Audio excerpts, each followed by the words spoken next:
Color makes a great analogy how that most religions are where you are climbing up to the guru.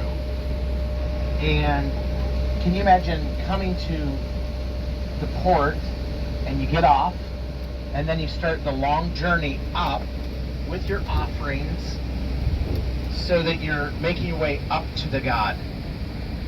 The same is true in this setting, but it's just a little bit different. It's after many years. So this was Delphi was BC, and this was from around what years were the monasteries? 14th century, 1300 on. There's now a few that are still in operation. At one point, there was 24 monasteries. And sometimes we go, what is a monastery? Monastery is where somebody would come apart from the world and they would take on different spiritual disciplines for the purpose of godliness. So just like somebody would climb up a mountain to make a sacrifice, it could be that some would deny themselves for a purpose of being close to God. What makes it so difficult is that often this would be prayers and fastings and times of vigilance and community and denial, which I think that every single one of us could deny ourselves a little bit more, don't you think? And so on one side you've got some admirable disciplines, and yet in all things it goes back to the motive. What's driving it? What's at the heart? And in Colossians, I'd like to read a couple verses for us to contemplate as we think about monasticism. Paul says this in his ministry to the church. He says in Colossians chapter 2, towards the end, he says, let no one, let me go back a little bit further. Well, I'll start at verse 16. Therefore, let no one pass judgment on you in questions of food and drink, or in regard to festival, or new moon, or Sabbath. These are a shadow of the things to come, but the substance belongs to Christ. Let no one disqualify you, insisting on asceticism, which is really a bodily deprivation for some form of godliness. Let no one disqualify you, insisting on asceticism, the worship of angels, going up on detail about visions, puffed up without reason by his sensuous mind, and not holding fast the head, from whom the whole body, nourished and knit together through his joints, ligaments, grows with a growth that is from God. If Christ, who died with the elemental spirits of the world, why, as if you were still alive in the world, do you submit to regulations? Do not handle, do not taste, do not touch, referring to all things perish as they were, according to the human precepts and teachings. These indeed, this is the verse, these indeed have an appearance of wisdom in promoting self-made religion and asceticism and severity to the body, but they are no value in stopping the indulgence of the flesh.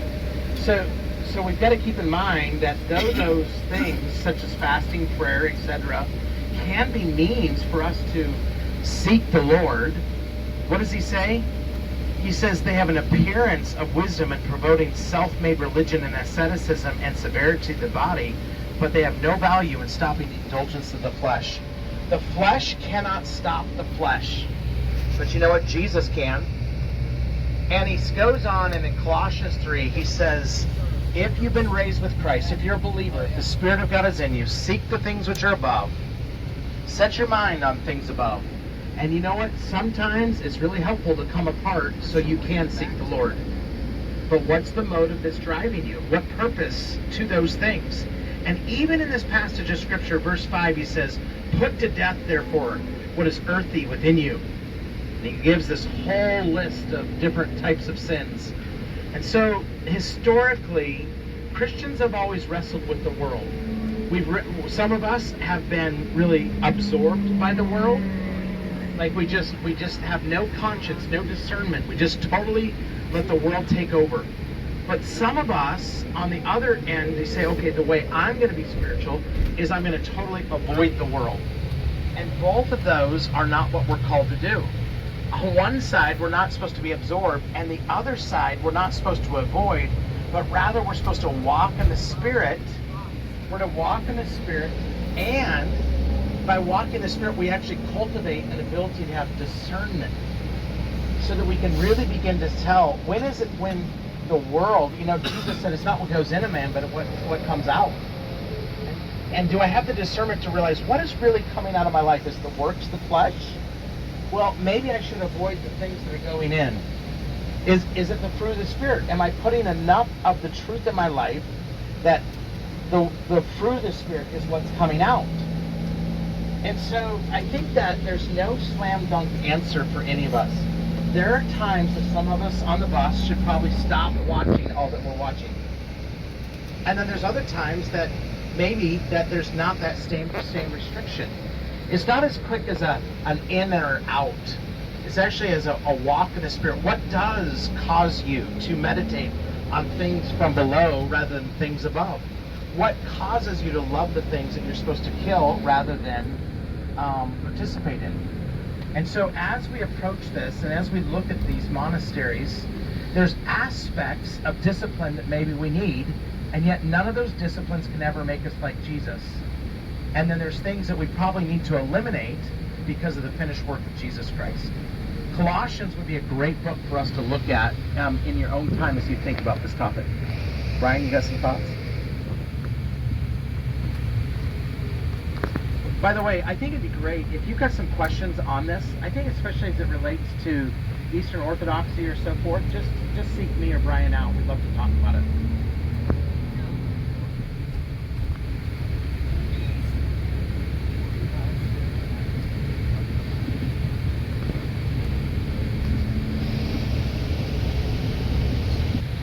Of course,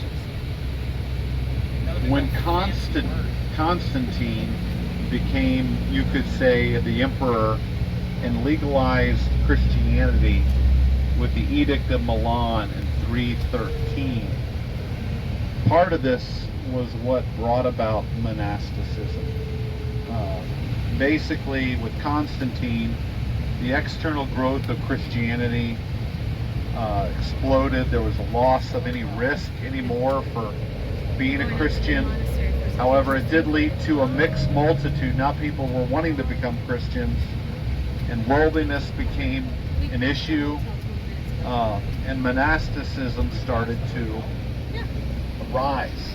Of course, you have the four significant councils: the Nicene Council, Constantinople, Ephesus, Chalcedon, where they were talking about the person of Christ.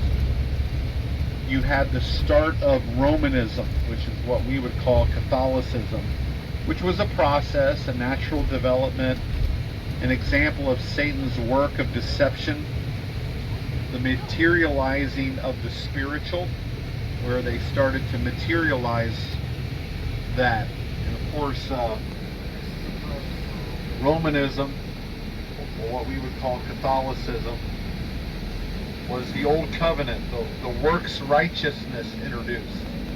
And it really saw development in the 4th and 5th centuries. And but then what you have is this monasticism arise, which was one living alone. And what were the causes of monasticism? Well, there was the decline of external security in the Roman world, a desire to escape from all responsibility, a desire to escape law, a desire to save one's soul, and there was a failure to appreciate the divine creation of the family. And so what you had is people sought to just get themselves out of the world and find God, and that's why they would go into these monastic orders. So anyway, what's going on here? We're going to see some of these monasteries. We're heading up another hill. So you'll see in a lot of these little clips, people would come up here and live in these caves. So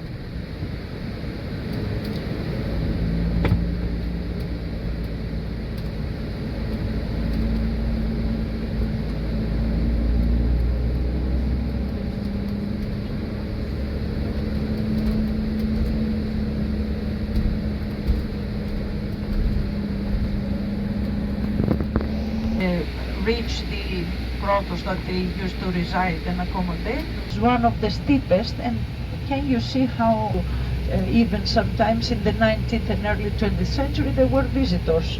So they were what we call the mother or the father superior. They arranged the daily program. Most of the places are known with the name of their founder, active ones today.